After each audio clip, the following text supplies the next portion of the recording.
Leia, saan matatagpuan ang mga libreng sakay ng PNP na ito kung sakali?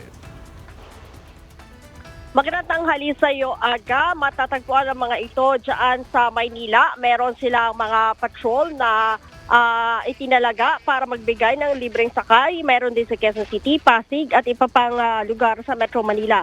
Tiniyak din, Aga, ng Philippine National Police ang kaligtasan at maayos na paggalaw ng mga commuters sa 2 araw na nationwide strike na isinagawa ng mga transport group. Ito'y bilang protesta sa tumataas na presyo ng langis. Ayon kay PNP Chief Police General Jose Melencio Nartates Jr., nakahanda ang mga unit ng pulisya sa posibleng aberya, lalo na sa Metro Manila at iba pang transport hubs. Inatasan na rin aniya niya ang mga regional director na magbigay ng libreng sakay o alternatibong paraan sa pagbiyahe sa publiko.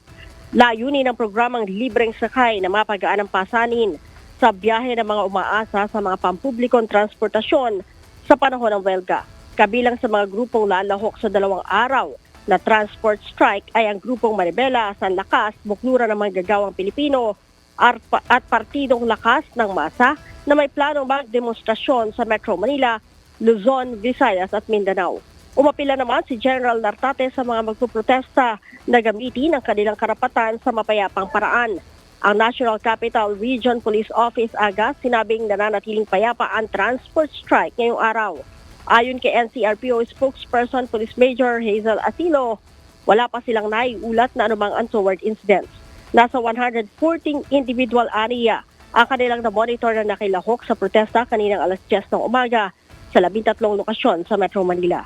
Habang nasa 2,700 naman ang mga pulis ang kanilang ipinakalat para tiyakin ang seguridad. Aga? Maraming salamat, Leia Ilagan.